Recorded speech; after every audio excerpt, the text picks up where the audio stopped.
Today on Living History, we're talking to Gilbert Van Kerckhove. Well, we would have a beer in the lobby of the Beijing hotel, where there were some chairs and some tables. It was the only place you could have a beer.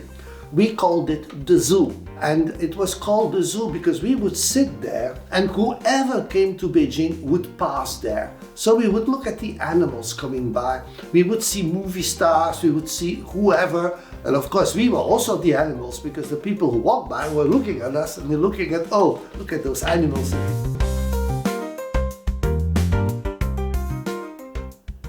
Today, we're speaking with Gilbert Van Kerckhove, who came to China in 1980 to supervise the construction of a massive power plant. Gilbert then worked for Alstom in Shanghai, where he was instrumental on the construction of Line 3 of the Shanghai Metro. Gilbert also worked on the Jin Mao Tower.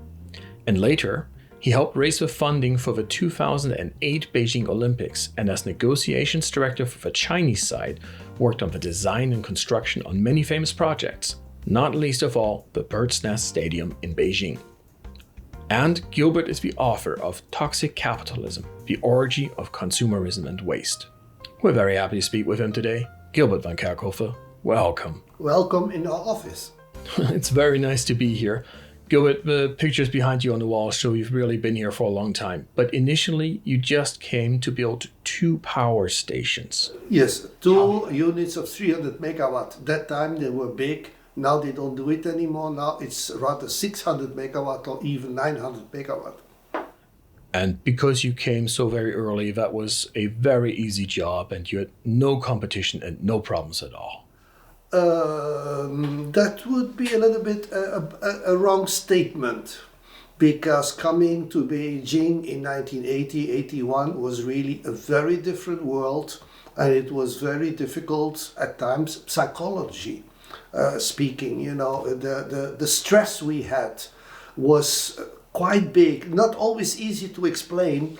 So the result was we needed an R&R. Like in the Vietnamese War, rest and recreation. You had to get out here every 3 or 4 months, or you would get crazy. You would say, okay, it's kind of funny saying, but it was really true. And if people stay too long here, they got cuckoo. Why? What was so difficult? It's, I think it's the oppression that time. We were under constant surveillance. We were followed, not really followed, but in the hotel, people would walk into our room every half an hour to change the water, to change the towel, to vacuum clean, to whatever, open the window. And we had a secretary who would walk in the morning, and every Saturday the secretary would go to his office to make a report of what Gilbert has been doing the whole week. So that time, don't forget, there were no direct dial telephones. There was no internet, there was nothing, even no fax machines. I was one of the first to have a telex machine in my office, which was already very good. And so communication was difficult. If I wanted to talk with my head office in Belgium, I needed to call the operator like 2-3 hours in advance and just pray that when she called, the line would not be busy, because then she would call me back and say, sorry sir, the line is busy. And then you have to wait 1 hour more for her to call Belgium. So it was very, very difficult. And of course there were no bars, there were no restaurants outside. Basically, there was one shop, there was a friendship store. There was no nightclubs, no apartments, nothing. So it was a little bit oppressive. Like I said, it's very difficult to explain why. Maybe a psychologist could explain why it was so difficult. But everybody was suffering from the same problem, that we needed to get out. And so we would go to Hong Kong, we'd go to Bangkok, we'd go to Manila, whatever. Also buy some goodies, because here you couldn't find a lot of things. Friendship store had a very limited amount of things you could buy. Otherwise there were no real shops in Beijing. So the first years were really very tough, I must say. But also a good point was the foreign business community was very good, tied together. So even you would be chatting with your competitors on a daily basis and having a beer together. And you could say, well, you said there were no bars. Why would you have a beer? well, we would have a beer in the lobby of the Beijing hotel, where there were some chairs and some tables. It was the only place you could have a beer. We called it the zoo. So when I came in the beginning and people were saying, oh, did you go to the zoo yesterday? They said, white people are going to the zoo every day. What's this funny things, And then the zoo was actually this lobby bar. And it was called the zoo because we would sit there and whoever came to Beijing would pass there. So we would look at the animals coming by. We would see movie stars. We would see whoever walking by there because that was the only place you could go in Beijing. And of course, we were also the animals because the people who walked by were looking at us and they're looking at, oh, look at those animals sitting there. So that was the joke. We called it the zoo. When did that change? When did more restaurants and bars appear? It was a very slow process. Those years were marked by always back and forth. It was like going 3 steps ahead, 2 steps backwards, and then suddenly it would be anti-bourgeois policies from the government, and suddenly this and that couldn't be done anymore, and then it would be open again. I can give you one example. In that time, early 80s, 80, 81 or before, there were basically only 2 colors of dress. There was this kind of bluish and kind of greenish, and that was all, no colors. And one day in one Fujing, in the Chinese shop, a shop dared to sell red anoraks. And then the people were all afraid to use it, to buy it, because they would be labeled as bourgeois. They would go on a bus and you have a red color, how you dare, you're looking bourgeois. So the first year this happened, nobody got kicked, nobody went to prison because they were having a red anorak or something like that. The next year, everything was sold out in one Fujing. Everybody wanted to buy, So it was really a very difficult mentality. For example, the ladies who were in front of us in the zoo selling stuff, so Chinese souvenirs and others. They were not allowed to have makeup, they were not allowed to have jewelry, they were not allowed to have earrings or whatever. So sometimes we would talk to them, they would, and hide it, So that was the atmosphere. So there were no international hotels, and that changed basically in 1982 when the Zhenguo Hotel opened. That was the first hotel that opened. And I still remember my amazement when I walked into the Zhenguo Hotel and I went to Charlie's bar that still exists today. I said, gosh, we have a bar in Beijing. That was the first bar. And then gradually other hotels opened. Sheraton, Great Wall Hotel opened. They had a very nice disco. And the lover of my secretary was the Philippine guy from the band. So we went there very often. So then gradually in the 80s, it started opening up. I must say my nicest period I have had in Beijing was the end of the 80s. Because everything was so relaxed. You could go around with your car. I had actually 2 cars. I had the car from the company. I had my car from the Brazilian embassy because I am, a thoughtful and creative guy. So I became like half Brazilian diplomat and also living in a Brazilian diplomatic apartment. So I was driving these 2 different cars. And it was so big fun to drive around. The 3rd ring road was just a 2-lane, basically 2-lane, maybe 4-lane, with big trees at the side, a very big bicycle path. It was very quiet. And the mayor of Beijing would say, we will never have flyovers and viaducts in this city, no elevated roads. This is contrary to the culture of the city. So you can look today how it looks like. So yeah, it was kind of a very interesting period. The Chinese people had also still a lot of hardships because they couldn't buy things like they wanted. You needed basically a coupon for everything. You wanted to buy a bicycle, you needed a coupon from your Danwei. You wanted a sewing machine, you needed a coupon.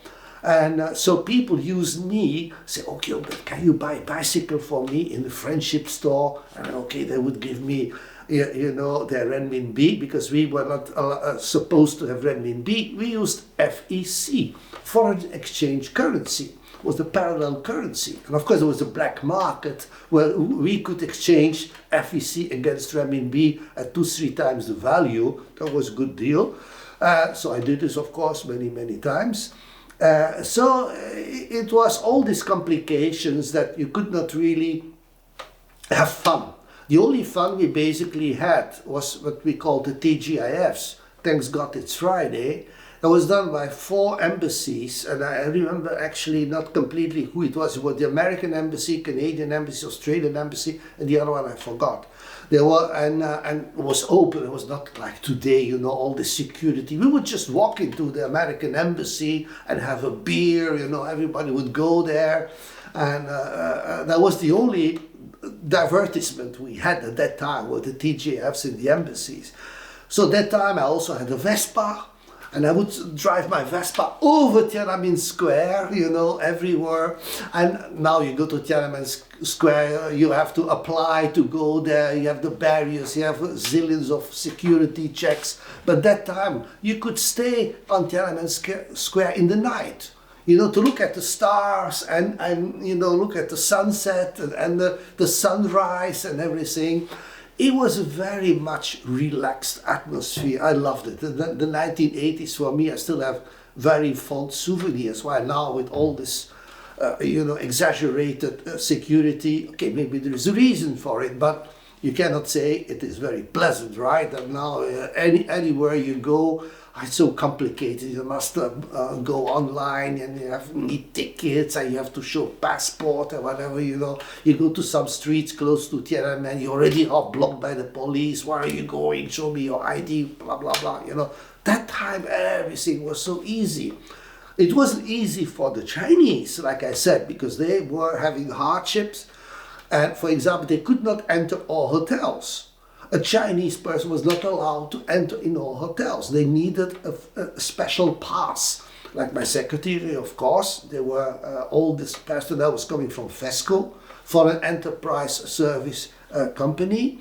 And of course, they could come in, but other people were immediately blocked at the door. You had those guards standing at the door of the Beijing hotel. And whenever a Chinese was coming in, you couldn't see, but there was a little small button in the wall that they ding, cling, cling, and then inside, boom, the security would stop the people and say, what are you coming, with whom are you going to meet, all these things. And if I would have a beer or a drink in a Beijing hotel with a Chinese girl, the risk is very high that when she walked out of the Beijing hotel, police would take her and start interrogating her, that why she was talking with a foreigner and what was the discussion about. Basically we were not allowed or not supposed to have contact with local people. Okay, but anyway, we did somehow. Of course, I bought a bike, and with the bike I would go around in the south of Beijing to the local markets, and that was actually very free, and we never had really problems. But those times sometimes were really complicated. Like you mentioned the power plant. The power plant was in Pindingshan, Henan province. That time there were 3 categories of cities. There were the open cities like Shanghai, Beijing, and Guangzhou, but then you had the limited access and you had the prohibited access cities. For some funny reason, Pindingshan was a city not allowed for foreigners to go. So I needed, you had a special passport within China with all the cities you were allowed to go. So you had to apply for a visa to go to Changchun or to Harbin or whatever. So I had this small little pass where all the names of the city were listed, and I could go, of course, to Pindingshan because I was in charge of the project, right? But just to tell you an example, then I would go to stay in the guest house in Pindingshan, and I said, I'm going for a walk. Oh my God, big alarm, security, they call police, Mr. Van Kerckhove has left the hotel. Where did he go? He cannot go outside of the hotel. Where did he go? And then everybody waiting for me when I came back. Oh, you're okay, nothing happened to you. Of course, nothing happened to me. I went to have a look in the city of Bingshan, right? But that was the climate at that time. So later that slowly all changed. FEC got they got away with FEC. They got away with these travel permits, you know, to 1, 2, 3 level of cities. All these things changed. If, for example, in Beijing you wanted to go to the Great Wall, you had to go one special road. You were not allowed to leave the road. Along the road there would be panels to say, you know, foreigners not allowed to go there. So that road would be like a corridor to the Great Wall, and you were not allowed to drive around where you wanted. That was all not okay. So as soon as you left the center of Beijing, you had all these limitations that you could not go here, could not go there. So yes, that maybe explains a little bit psychological climate. But as you say, yes, every year we saw a small change, like the Django opened, and then the Great Wall Hotel opened, and then we had the other hotel close to Qijiuba that opened, and there also was a disco there. So yeah, slowly things started changing. For most of the people you work with, both your clients and employees, it must have been the first time they were not working with a traditional Danwei or work unit, maybe the first time they were working with foreigners, and it must have been a huge adjustment. So how did that work? Well, that time there were only traditional Danweis. It was very simple. For example, I had to deal with CNTIC, China National Technical Import Corporation. They were the ones in charge to receive all the goods for the power plant, because that power plant was completely imported from Belgium, but also pieces from France and Germany. So every time I had to go to Early Go for the meetings with CNTIC. That time there were no private Chinese companies, so everything was official Danwei. Of course, that also changed over the year when slowly the market was open for private Chinese companies, and later on also changed for foreign companies. Let's talk a bit about that power plant deal. How did that come to be? It must have been one of the very first Belgian Chinese corporations. That time, when I came here, it was for a contract that was already signed. This is why they were looking for somebody to open the office. It was the first soft loan granted to China.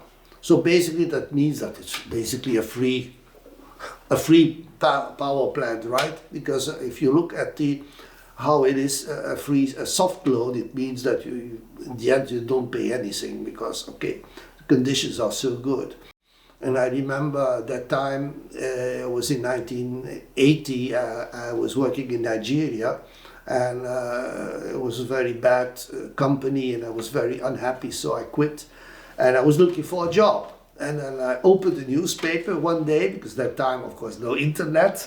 There was the newspaper where you look for advertisements for jobs and stuff like that. And then I saw an advertisement, they were looking for a director in the Far East, something like that. And I said, why not, you know? So it was a big joke, actually. I went to the company, which is in Wallonia, in the French part of Belgium. And the company is called ASEC, which means Atelier de Construction Électrique de Charleroi. So it's in the city of Charleroi. And I will never forget, I arrived there, with a suit and everything, of course. And it was, oui, monsieur l'ingénieur. Oh, please, Mr. Engineer. Oh, you want a coffee? What the hell is going on? You go for a job interview, they receive you like a VIP, because they couldn't find anybody willing to come to China. And all my friends said, Gilbert, don't go to China, you get crazy. I said, never mind, I'm already crazy, you know what difference it can make. But yes, of course, it was tough. But for me, it was a very interesting challenge, because I'm an engineer. I had already started working in management when I was in Nigeria, so going away from pure engineering job, and that was of course a very much administrative job, management job, and a different surrounding, a different environment, different way of working. So I was very happy. The pay was, I must admit, pretty good. And so yes, I came because of that. People ask me, why did you come to China? I said, because I'm a capitalist. I want to make money. So yes, that was a very rewarding experience for me. I was actually very lucky because the company I worked for is one of the best companies I ever worked for in my life. I felt very much accepted by my bosses. They gave me very good training. I learned a lot from my direct boss on how to handle negotiation, because they were very, very professional, and we would have meetings before we meet the Chinese. We would all sit together, talk about strategy and how to deal, with the subject we are going to discuss with the Chinese. What should we say? What should we not say? So there was a lot of preparation. And so I learned a lot from those guys. And then I also learned a lot from the Chinese. Why I have become such a pain in the butt for the Chinese? Because I learned all the dirty tricks in negotiation from the Chinese. Give me an example. A good example, the power plant. The Chinese messed it completely up. So we were like importing 30,000 tons of equipment, okay? That was like boat after boat after boat, and I was checking all the what was coming, the packing lists. That was all my job to do the paperwork. And then they didn't start construction. Something went wrong on their side. So all the equipment was piling up in Pindingshan. They had to make a warehouse to put all the equipment. But I was in charge of the contract, and I was reading the contract. I read the contract from A to Z, and I knew every small little detail. And one of the details said that, well, at the timeline, after so many months, at this particular date, the customer has to sign the letter of acceptance. So I went to the Chinese, to CNTIC, and I said, Mr. CNT, you have to sign the letter of acceptance of the power plant. But, Mr. Gilbert, we haven't even started the construction. How can we accept a power plant if it is not even being built? I said, well, this is not my problem. You messed up the construction. So it took me 7 months to negotiate with CNTIC, and they ended up signing the acceptance letter for a power plant that was not even started to be built. They used all the tricks. They tried to poison me with drinking green tea, from morning till evening. So I had to go to the loo every 30 minutes, because you drink tea because you are nervous, etc. They would change every month the person in front of me. I'd say, oh, no, it's not Mr. Wang, no, it's Mr. Liu. And Mr. Liu would come into the meeting. Yeah, what's actually going on? What's the problem? So I had to explain again, from A to Z, what was the whole case about. And they thought, we will get him, smoosh him, making mashed potato of Gilbert, wearing him down, psychologically. But it didn't work, because I'm a Flemish, very stubborn guy. And I was again, tell my whole story again and again and again, and there's no bloody way. So we started negotiation to sign the letter, and they said, yes, but we need guarantees. We signed the letter, but we have no guarantee if there is a problem with the power plant. We want to sign a letter of guarantee. I said, sorry, we cannot, because this is a soft loan, and because of regulations in soft loans, because of government to government, etc., we cannot sign a new certificate of guarantee. Yeah, but how can we do that? We promise you. We give you a moral guarantee. So we had discussions and discussions.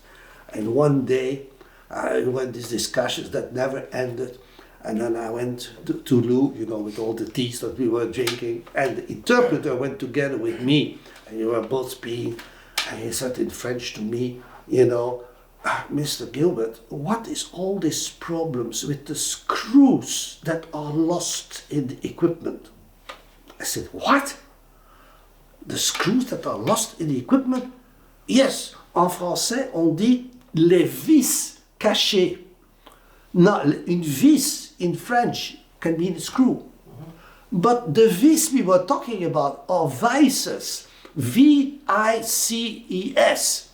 So we were talking about the hidden defects that we call in our jargon, contractual jargon, we call it les vis cachées. So we were giving our moral guarantee for the vis cachées. And so I told the guy, I said, there's no bloody screw, mate. I explained to him. Oh, okay. Boom, back to the meeting, and then everything went well. And because that time the Chinese were they were like loose face to say that you don't understand what was going on. So everybody's sitting there with a stone face and listening about the hidden screws in the equipment. What the fuck? So yeah, so I learned to negotiate from the Chinese using all the tricks, wearing your adversary down, putting yourself in the position of your adversary to understand what are his limitations. So that was something I learned. I had a fantastic school of negotiation. This is why for the Olympics, I was appointed by the Beijing government as the negotiation director for the Olympic projects. Now, a Flemish guy being, a negotiation director for the Beijing government, you can think, okay, isn't that a little bit weird? Because they knew, when you negotiate with Gilbert, you lose before you start, And of course, in the Olympics, we had several very, very complicated cases. And yes, I managed to solve them. This is why today we have the bird's nest, for example, because the bird's nest was completely, I must say, terrible projects in the beginning. Gilbert, now I'm confused. The Beijing Olympics made people around the world say things like, oh my God, the Chinese have so much money for the Olympics. We will never be able to compete with that. This sounds different. It's a very good remark you give, and that was one of the major problems I had with the city of Beijing. Because the city of Beijing doesn't know how to do their promotion.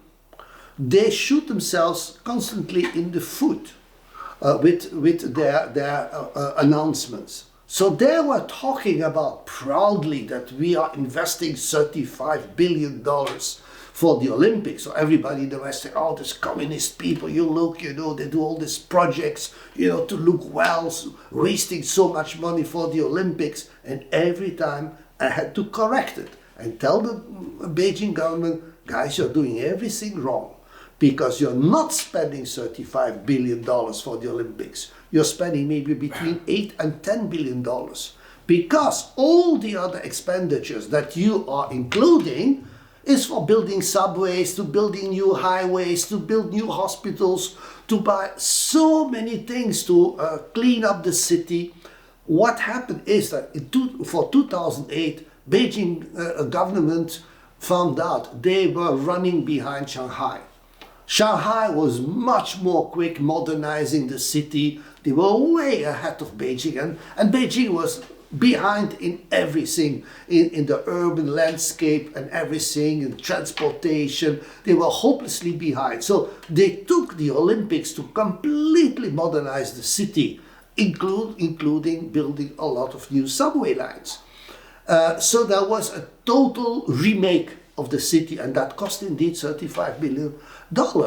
Now I give you one example. Do you know how much cost the Olympic Stadium for the games in Tokyo?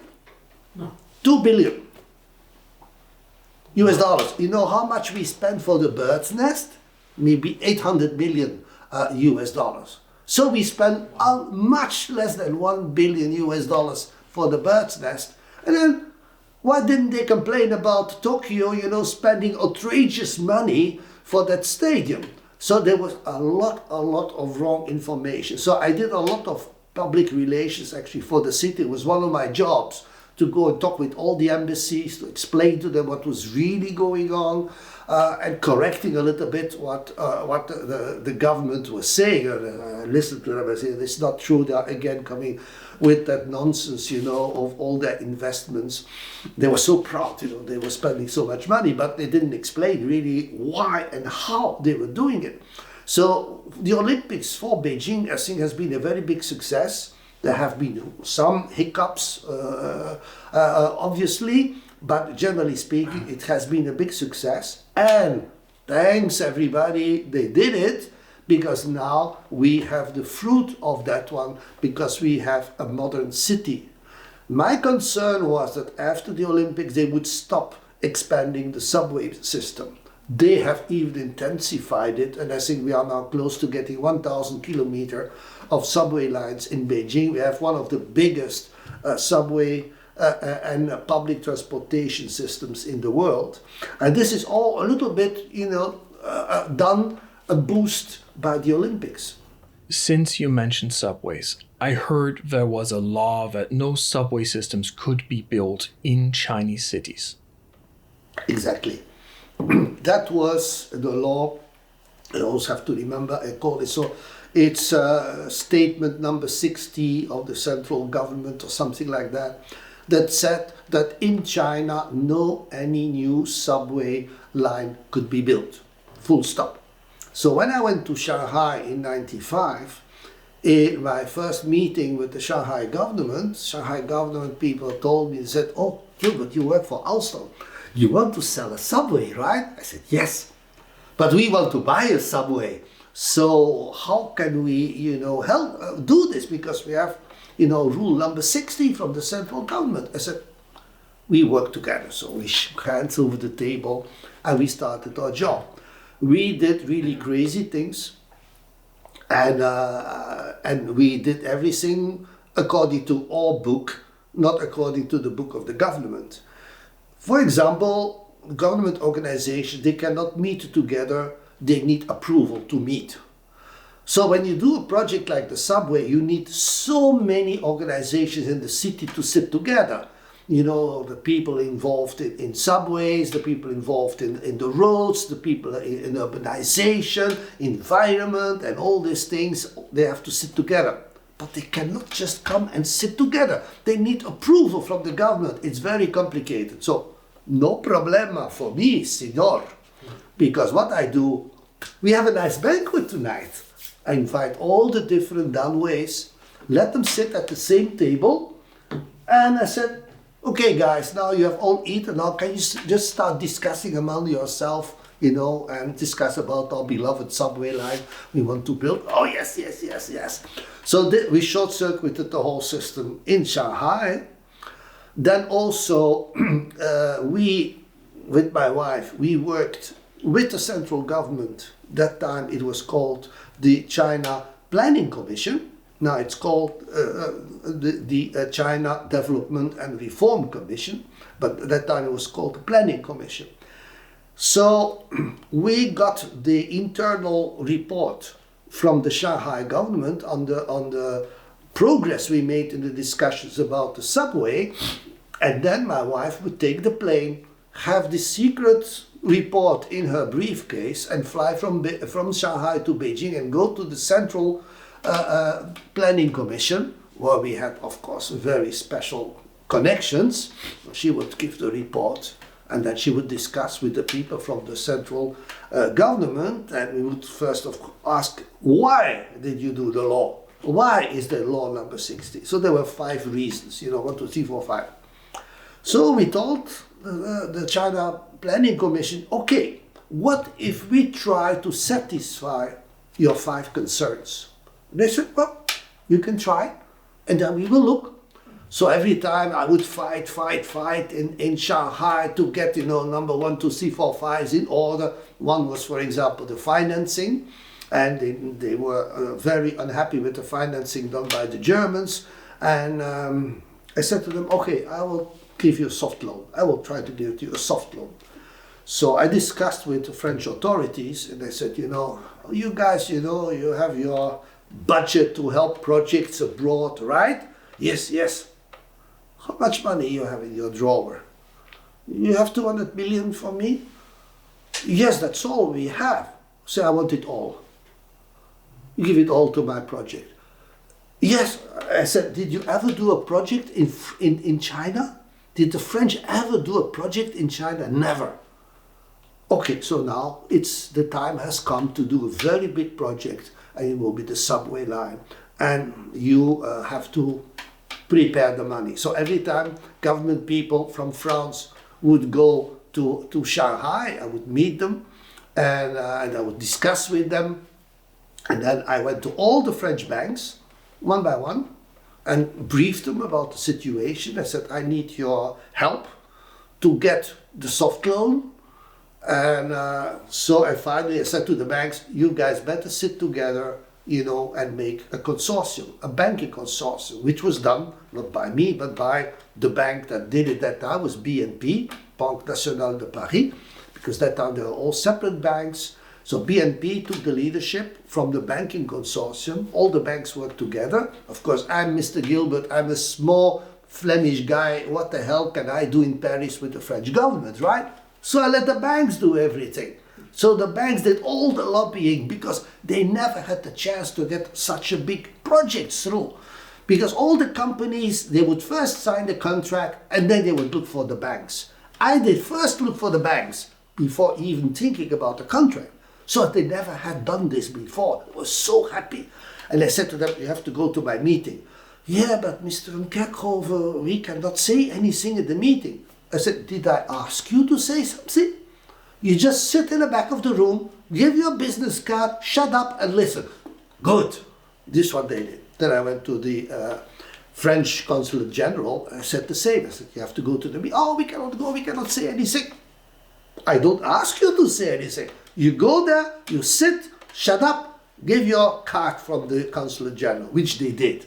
And the Chinese, oh my God, this Alstom company, they are high, they are really very strong. Oh, they have all the banks are coming, the French government is coming. So that really made a fantastic goodwill. So slowly we work on it. Of course, there was the financing was a big issue, and then localization was a big issue. I got zero support from my company because they thought, Gilbert is crazy. And internal politics of the company, the guy in Wuhan, the guy in Dalian, trying to be more nice than Gilbert, and doing a lot of internal politics. So nobody helped me. I said, okay, if nobody helps me, we do it ourselves. I started the office in Shanghai with my friend, who is actually now Australian, but from India. We worked together, and we started with 5-6 people. We ended up with 70 engineers. All local engineers that we hired, that I hired personally, and we trained, we had a fantastic team of Chinese. We started doing and studying the localization of the subway. So we did all the preparatory work, done. So every time we went a step further, a step further, a step further, and one day my wife goes to the China Planning Commission and said, okay, this is, the latest report Bagao from Shanghai, and this is the progress we have made. Okay, we can cancel the law. Now we can cancel the law. Please don't mention to anybody, okay? So everybody shut up, and then Shanghai did a call for tender. And of course, Siemens Idiot Trust, they said, what, this is a stupid tender for a subway line. There is a rule number 60, nobody can do anything, and there's a stupid Flemish guy sitting there and making a ruckus out of nothing, okay, we give them some deal, But we, of course, we had already prepared all the details for the subway. We had all the data, all the specifications were already fixed by us and accepted by the Chinese side. So when we made our offer, of course we were number one. We were the best. And then, I was completely crazy because I was a really crazy guy. And one day I got a call from my big boss in Beijing. And he calls me, Monsieur Van Kerckhove, what did you do now again? You are doing something in my back? Prime Minister Jospin is visiting China and is going to Shanghai. and he wants to visit you in your office. Why he goes to Shanghai? The head office is in Beijing. Why he doesn't come to see me? I said, oh boss, so sorry. Okay, you can call the cabinet of Mr. Jospin and cancel, his visit. No, of course we cannot do this. I said, oh boss, my carpets are really very dirty. The wall needs painting. Okay, you do it, but don't spend too much money, yeah? So we did everything with new carpet, painting. We got French security visiting our office, lifting all the things, and then the Chinese security lifting all the things. And there comes Jospin with his ministers, with the vice mayor of Shanghai, with all the delegation go boom into my office. And he looks at me and says, oh, you're in charge here. Yeah, I want your office now because I still don't know what's going on here in Shanghai. Okay, I take your office. So Jospin goes to my office, sit there, kicks us everybody out, and my wife comes, click, click, click, click, picture. And she makes a beautiful picture of Jospin sitting in my office alone, waiting for the CEO of Alstom to come in. And it was on a Saturday morning. And the Saturday evening, in the government building, we signed the contract for Line 3, Saturday night. That was actually Line 3 we signed, 2 joint ventures, and further extensions of a total 5 lines or something like that.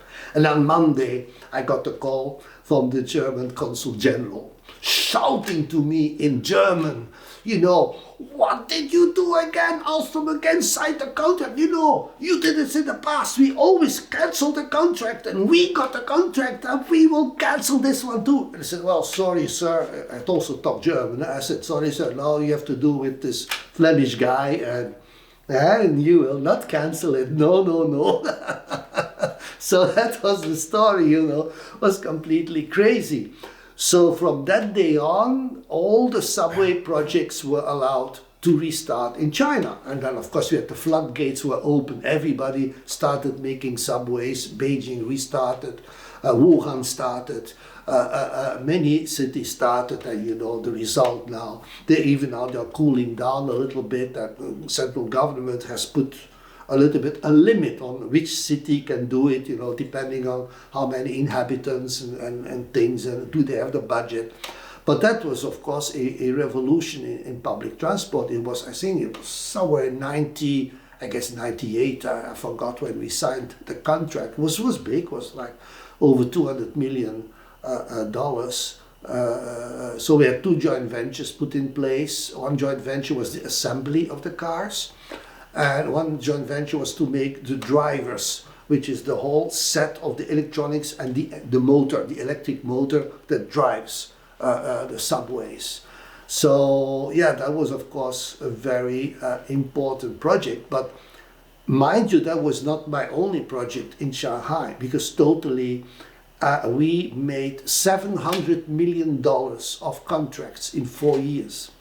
So it never happened in Alstom, and I think they never repeated it also. But for example, another very big projects we did, which is not very sexy, was 2 big boilers. And you could say, a boiler for a power plant. Yes, but they were very special boilers, supercritical boilers of 1,000 megawatt in Shanghai. And again, stupid attitude of my company. Oh, Mr. Van Kerckhove, we have never done a supercritical boiler. I said, sorry, not in France maybe, but our German people, they have done supercritical boilers. Yeah, but not that size. I said, what, now today it's your chance to do a big one. So I called the Germans, so the Germans came from Alstom, and they started having their discussion. That was also more than $200 million. For these 2 supercritical boilers. So Waigaoqiao was the very, very impressive big power plant. Only the boilers were $200 million, you can imagine.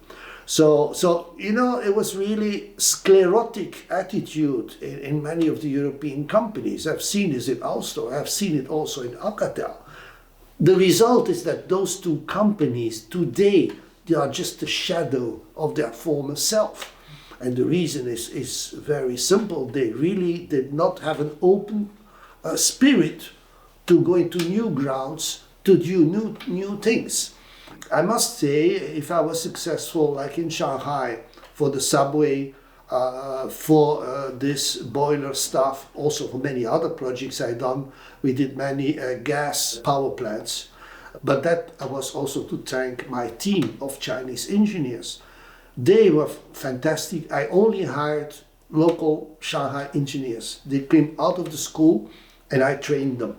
It was really a very intensive training because, as you might know yourself, Chinese are very afraid to take risks. They are very afraid to do something wrong. So usually they just wait that the boss tells them, you know, you move this glass, okay, I move this glass. They are not going to move the glass unless the boss tells them so. And I told my people, I said, you can make mistakes. You go to Zhejiang, you go, because I was in charge of the east of China, you go to Zhejiang, you go to Anhui, whatever, you know, and get all the gas plants there, you know, that GE wanted to sell. I beat GE everywhere in East China. I got all the contracts for the gas turbines. And they really slowly gained confidence. And I said, okay, if you mess up something, it's okay, you learn from it. You know, I'm not going to kill you, but, you know, we just work together. So there was a lot of training to do, and it took a lot of time. Also a lot of time to form a very good team. So I would invite regularly all my engineers to have a dinner or a lunch in my home in Shanghai. So we would cook, and then the engineers would peel tomatoes and potatoes, and so happy they could do this, you know. So they never had a boss like this who would invite them at home, and the boss would serve them drinks, you know, and stuff like that. So we really created a very good bond. And the success I had in Shanghai, if I didn't have those engineers, I would never have achieved anything like that. Gilbert, you had told me earlier that Chinese people could not go into the Beijing hotel. Yes. That it was very difficult to associate with Chinese people, that it was very restrictive. Very, very. But you met your wife here. You had all the engineers working for you. So when did this all change, and how did that go? Well, it changed slowly. Like I said, the 80s was really a decade of changes. And the full changes started actually in the 90s, I think, because then I tried to run away from China. I was not very successful. I did Vietnam, Laos, Cambodia, Burma. You know, I also did Brazil, I did Spain, and I was sucked back by China again in 95. As a rule, I never followed the rules. It was the same here for the Olympics. I never followed the rules. And Wang Xishan, the mayor, who later decorated me and gave me the Great Wall Friendship Award, he knew that my approach was not very Catholic, like we say, but he told me and my team and the team of the government, okay, we don't want to know how you guys do it, but you have to finish the job. Because that time we had many problems with this disease going around. We had SARS, and some of the major meetings were done here in this office. Secretly, meetings that according to the law could not be done were all done here in my office. And of course the government knew about it because the government came to the meetings, you know. But those approach is against the law. But we did all this, and they closed the eye. And Wang Xishan said, SARS, no SARS. August 8th, 2008 is Olympics, and make sure the stadiums are ready. We don't want to know how you do it. And I was like, oh gosh, you know, how can I solve this problem? So yes, it was a fascinating job, but it was of course very tiring, extremely challenging, because you were fighting with everybody, you know. But I was fighting, but never with the Chinese side. I must say my cooperation with the Chinese side never was a problem, because we know how to deal with the government. This is the strength of our company. We always had as a company that we knew how to deal with the government and how to do the paperwork in the government that most of the foreigners and the foreign companies don't know how to deal with paperwork in a Chinese environment. And we were very, very good at that. This is why we did projects that were on paper impossible to get approved, because we worked on it and we followed the internal Chinese procedures of the government. But yeah, every project was different. Every project had a new challenge, and I was always complaining and saying that, why the hell do they always give impossible projects to me? Why don't they give me something easy once in a while, you know? But they said, no, because I'm fireman, so they only call me when there is a fire. Actually, one of the reasons why I got on board for the Olympics, the president of the Beijing Planning Commission, which is now Beijing Development and Reform Commission, called, saying, oh, tomorrow I'm meeting with the Canadians and they want to do a BOT in subways. I have no idea how this stuff works. How can we do a BOT, you know, with the Canadians, Bombardier, for subway? Can you make a report about that? So we started working in the office, and I did some research on how, for example, Thailand was doing the build, operate, transfer for their subway projects. What were the difficulties and everything. And by 10 o'clock in the evening, my report was ready. My wife had translated it in Chinese. She took a taxi and went to deliver the Chinese report to the president of the Planning Commission, who then the next morning met the Canadians and said, I know everything about BOT. Then they said, oh God, you know, this guy really can solve problems. And it was also like, it was in 2001, July 14 or something like that, that Beijing got the Olympics in 2008. So 1 week later they called me, because they knew I was working with the government and I knew all the embassies. Oh, they said, oh, Mr. Gilbert, you know, we have to call all the leaders of the business community in Beijing to announce that we are having the Olympics coming and that a lot of projects are coming and we need to work together to do all the projects. But there is a problem. It's July. There's nobody here because everybody is on holiday in July. You know, they all go to the Costa Brava, whatever, you know. They go to Thailand. And can you find some people? I said, okay, you know. So I call. So I managed to get several people from the American business community, German business community, and European business community. I had all the contacts and the vice mayor was Mr. Zhao, I've forgotten his name as usual, vice mayor with whom I worked very closely. He was very impressed. I said, oh my gosh, you know, this guy really succeeded. You do organizing this lunch. We had a very big round table. It's in the top floor of the Beijing Hotel.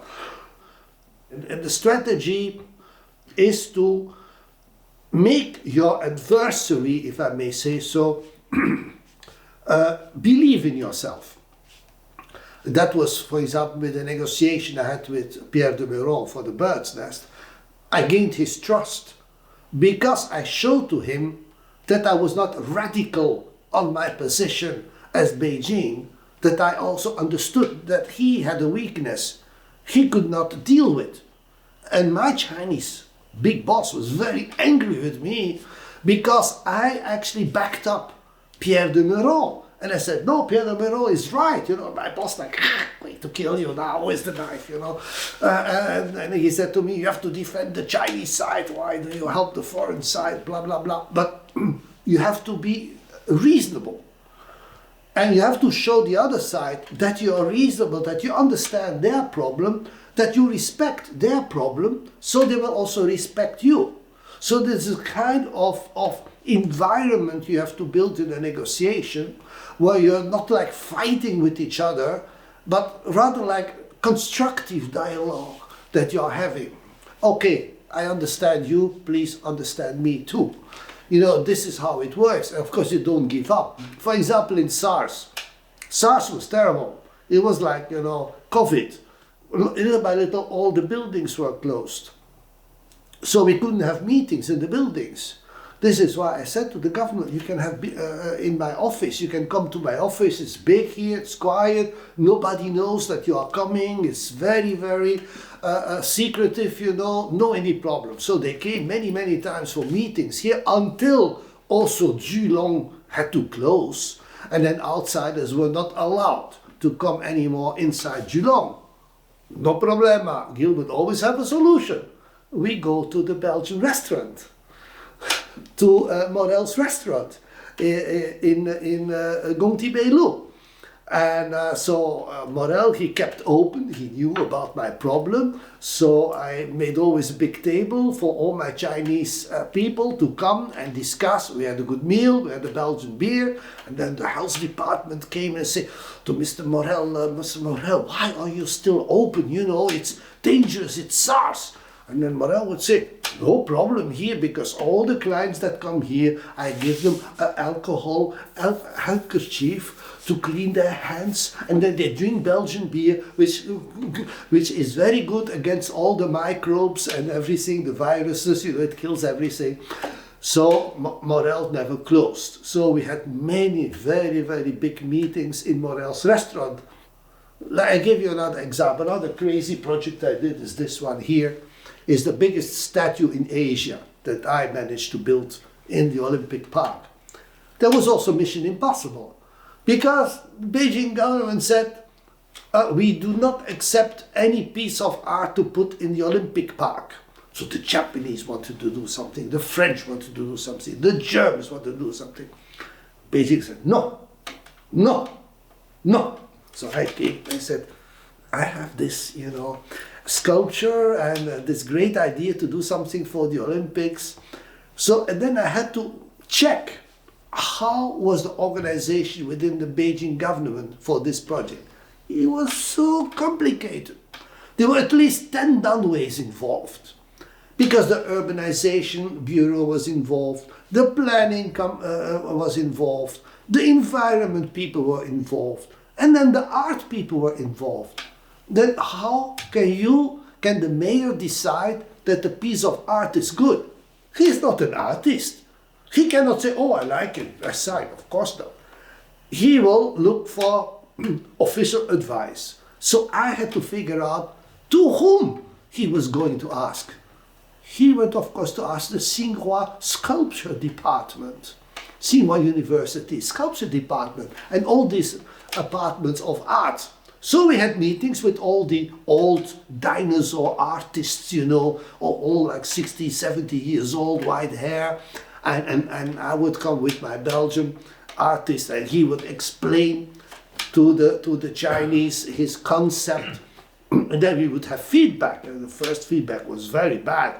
The Chinese said, this is bad karma. Oh, this project, we cannot do everything. It looks like Hiroshima, an atomic bomb has fallen, and blah, blah, blah. Very bad feng shui, very bad. Oh, we cannot do. So then I had to convince the artist to change his concept. So little by little, I convinced the artist from the department. And then in the end I said, oh yes, oh this we like, oh this is okay. So they could make the report to the mayor to say, yes, Mr. Mayor, we have checked the project and this piece of art really is very good and is very interesting. But so we had many other people involved, you know. So I always say, it's like going to a temple, you have to pray all the different Buddhas one by one. If you forget one Buddha, he will turn against you and he will block the projects, because the 10 downways all have to put their red chop on the report. And if one says, I don't like it because, you know, this Lao Fan did not come to talk with me, he ignored me. Oh, then you have the guy against you. So you have to pray to all the Buddhas in the government and get it through. So this is also an approach that many foreigners don't understand. You first have to understand how the Chinese side works, who is involved in the project. And for the Olympics, it was very complicated. Because the Olympic Green, as you know it today, there was not one entity in charge of everything. You had like 5 different entities in charge of this, of the water sewers, the water supply, the gas, the trees, the soil. Everybody, different department. So, oh my God, how can we get this through? Because we had to put the statue somewhere in the forest, in the Olympic forest. So we finally found a location for the statue. So, but you have to, like I said, you have to understand how the other side works. And once you understand, then you try to help them. You know, you help the artist to do the report to the mayor, and everybody's happy because the mayor gets all the information from the different downways. They say, yeah, we checked the project, it's good for the environment, it's good for the trees, whatever, you know. So this is a lot of work. So if you want to be successful in a project, you really have to invest a lot in investigation on how the other side in front of you is working.